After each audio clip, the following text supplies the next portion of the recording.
Hello everyone, it's Dawn and welcome back to my channel. Welcome to our subscribers, whether you're a long-term subscriber or a new subscriber. And welcome to anyone who's drifting by. If you've enjoyed this video by the end and you're not yet a subscriber, I'd really love it if you would hit that subscribe button, click the notification bell. It's totally free, and then you'll see more of our videos every time they're uploaded. And if you have enjoyed this video, please give me a thumbs up so that YouTube knows that you're enjoying it and it gets our videos out to other people. So that bit out, now the housekeeping's out of the way, as they say, let's get on with the project. Today we're going to be making what I'm going to call, I think they're generally called a bridge fold card, but they're called a bridge card. It's not exactly a bridge fold, but it's a bridge card. We're going to make two styles of bridge card. We're going to do one today, and then we'll do another totally different one when we come back on Friday. But for this project, we're going to do it this way. We're going to make a card similar to this, only we're going to do it in a blue tone. And as we go through, I'll show you what we need. It's ever so simple. So simple, even I can do it. So I'm going to pop that to one side and bring in our card base, or part of our card base. You'll see what I mean by that, but as we go along. So you will need, this is going to be a 6x6 by the time it's finished. But you will need a piece that is 6 by 8 inches long, and you need to score it at 2 inches. And I will put all of these, there aren't many measurements, but the measurements that there are I will pop in the description box below. Just click on the word more, which is just underneath the video, just down there below the video, and it'll open up and you'll see all the information you're likely to need. So this is a 6 by 8 and you score it at 2. So that when you fold it over, it'll be this way round. So when you fold it over, it will be a 6 by 6. Now I know it won't stand up like that, but it will stand up by the time we're finished, I hope. So let's just fold that one back a bit. You will also need a mat, which measures, well, mine measures 5.5 by 5.5. If you don't want a border, make your mat 6 by 6 and it will cover that area. But if you want it a little bit, if you want a bigger border, just cut this bit smaller. But I've made mine 5.5 by 5.5 inches. And again, this will all be in the description box down below.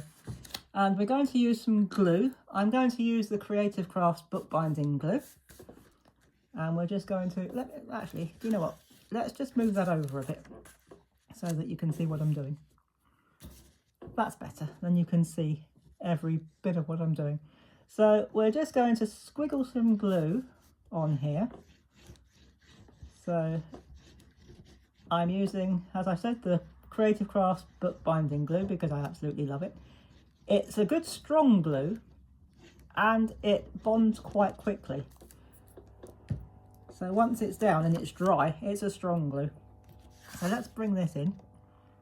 Make sure I've got the paper the right way around. I don't think it matters too much, but I think on this particular paper there is a right way around. So if you're using paper that has a specific direction, or directional paper as it's sometimes called, make sure you get it the right way around before you glue it down.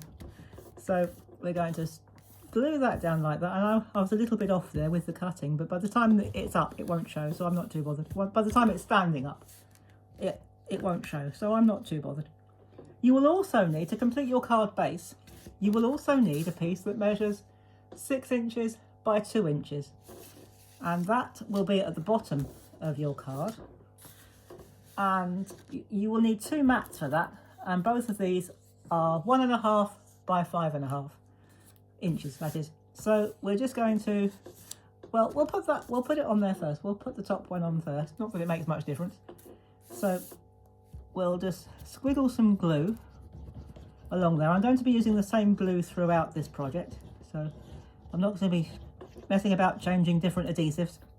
I'm going to use the same glue or the same adhesive throughout. So I'm going to pop that over there and pop that up there. And I'm going to lay that at the top. Like, oops, you'll see that in a minute when I push it up a bit higher. Like that. So once you've got that far, you will have a piece that looks like that. And yes, it still doesn't stand up, but it will by the time we finish. So let's just slide that to one side just for a moment and bring in your other 1.5 by 5.5 mat And again, if you want your mat the same size, make it 6 by 2.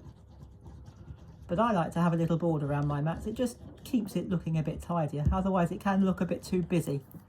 If you don't have a bit of a break between the patterns, it can look a bit busy. But if you want sort of edge to edge or without a border, just make it 2 by or 6 by 2. And that will stick down there.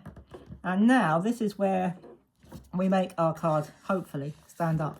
So the best thing to do, I think, or the best way I've found of doing it, is bring it in and lay your this is going to be the bottom edge. Make sure you lay it flush to the bottom of the card. Don't have it too high and don't have it too low.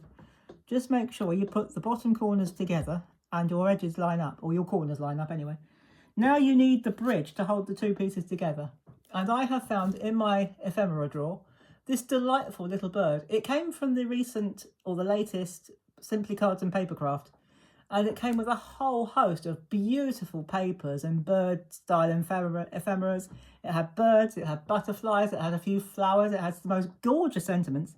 So that's what I'm using for this project. I'm using the papers, some of the ephemera, and one of the sentiments from the latest edition of Simply Cards and Papercraft.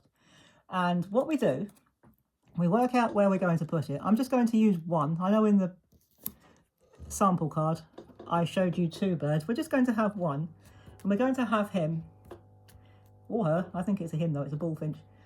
I'm going to have this bird right down the middle, like that.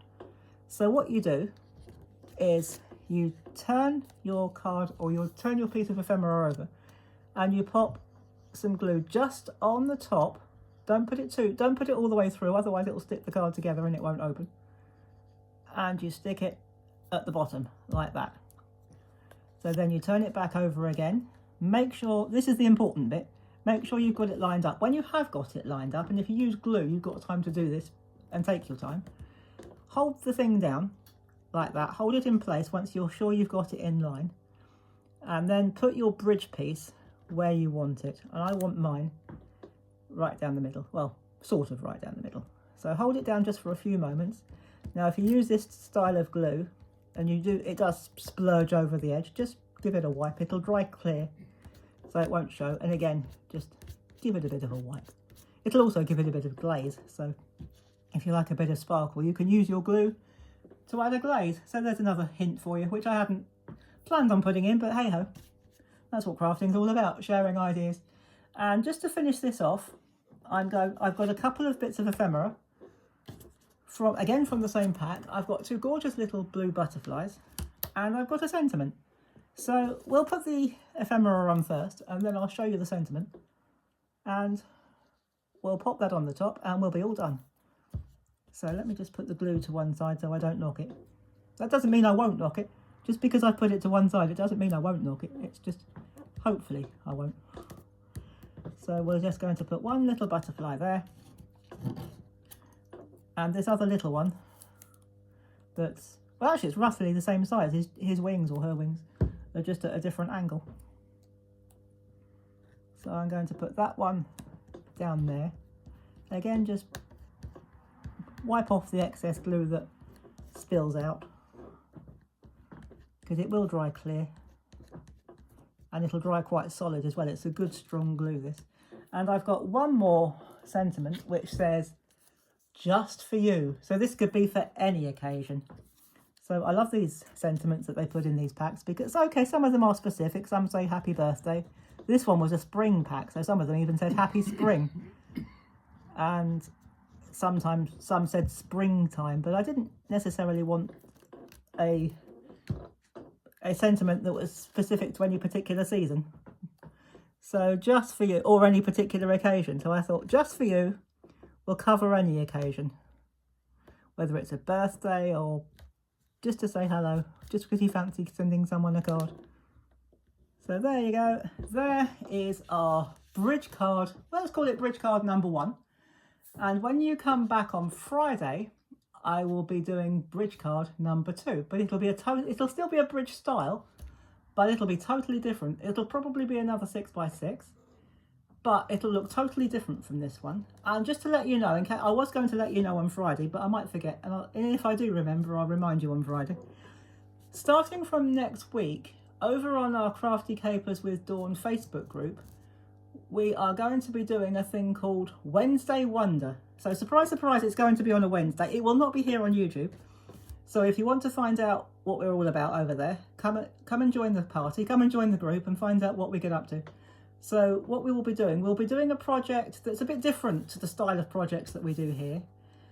And if you want to find out more, come and join the group if you're not a member already and see what we get up to.